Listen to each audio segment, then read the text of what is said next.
Welcome to the deep dive. Today, we're starting our journey, maybe surprisingly, on the deck of a ship. Picture it, Wow. 1921, the Mediterranean Sea, this incredible blue color. Yeah, it's amazing. That very simple observation, that wonderful blue opalescence, as Stevie Ray called it, was the seed for a Nobel Prize-winning discovery about how light interacts with matter. So our mission today is to trace that path. How did trying to explain the blue sea lead Raman beyond the physics everyone knew, the classical stuff, Rayleigh scattering, to finding something totally new? Exactly, something that really gets down to the quantum nature of things, the structure of matter itself. Okay, so Raman's on this voyage in 1921. He sees the blue, and he thinks, well, it's not just the sky reflecting. Right, he had the strong intuition that it wasn't just reflection. He suspected the water molecules themselves were scattering the sunlight. That was the starting hypothesis. And for the first few years, say 1921 to 27, his work actually seemed to confirm the existing theories, right? It did, yeah. The work he and his team did in Calcutta initially lined up beautifully with what Lord Rayleigh and Einstein had described.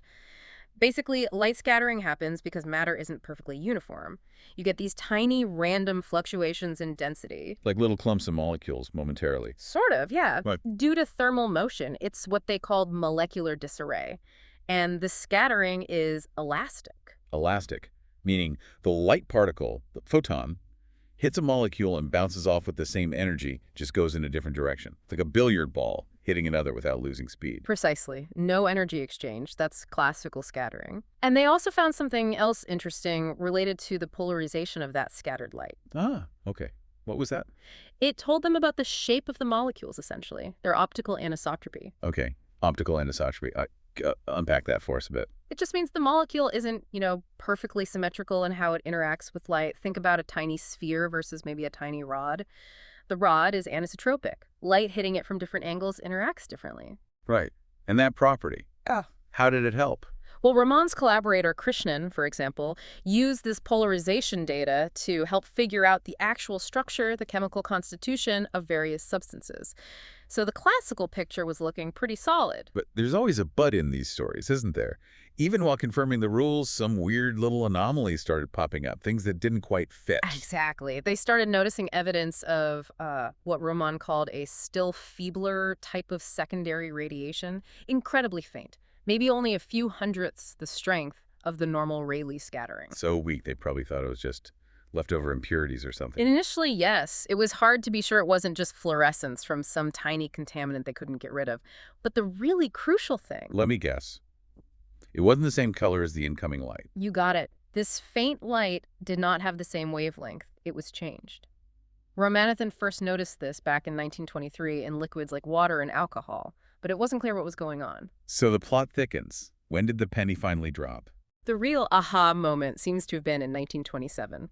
A researcher named Venkata was looking at sunlight scattered through a super-purified sample of glycerin.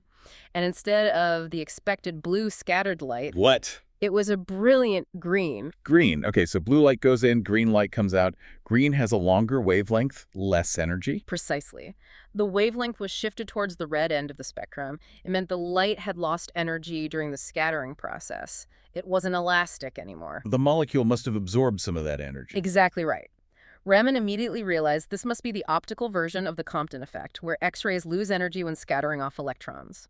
Here, the light photon was hitting a molecule, giving up a specific chunk of energy to make the molecule vibrate or rotate, and then scattering off with less energy, inelastic scattering. Okay, to prove this energy exchange properly, sunlight probably wasn't going to cut it. Too diffuse. Right. They needed something much more intense and spectrally pure, so they brought in things like a powerful mercury arc lamp, even using a 7-inch telescope to focus the light. They needed to do proper spectroscopy. And the spectroscope showed. Undeniable proof. When they analyzed the scattered light, they saw sharp new lines or bands that were simply not there in the original mercury light. Their wavelengths were permanently altered, shifted from the original lines. Wow. So definite energy transfer. But then comes a paradox you mentioned. Yes, this is where it gets really interesting. If you just applied the basic idea of energy conservation, like in the Compton effect, and considered all the possible ways a molecule could vibrate or rotate, You'd expect a huge number of new lines, an incredibly complex spectrum, maybe as messy as emission spectra. But that's not what they saw, is it? No. And this is the key. The most striking thing, the thing that made this discovery so powerful was what Raman called the beautiful simplicity of the spectra. Instead of a chaotic mess, they saw just a few relatively sharp new lines. Just the fundamental vibrations. Mostly, yes, the fundamental vibrational frequencies of the molecule, like its basic fingerprint. Not all the complex overtones and combinations you might expect. It was clean, simple. And universal, too, right? Not just liquids. Absolutely. They quickly found the same effect in gases, in solids like ice, even in diamond. This simplicity, coupled with its universality, is what made it revolutionary. So it went from this really fundamental physics puzzle about light and matter to, well, an incredibly practical tool almost overnight. You've nailed it. It became this indispensable technique for chemists and physicists. You shine a simple light, look at these simple shifted lines, and bam, you can identify chemical bonds, figure out molecular structures, understand the crystalline state. A direct window. It's an amazing journey from wondering about the blue sea to having this powerful spectroscopic tool that reveals the inner workings of molecules. It really is. And think about this. The intensity of those shifted Raman lines. It turns out they're sensitive to all sorts of subtle things, like the nature of the chemical bond itself, or even things like the paramagnetism of crystals. So it leaves you wondering, doesn't it? What other deep properties of matter might we only be able to uncover by carefully watching how simple light scatters off it?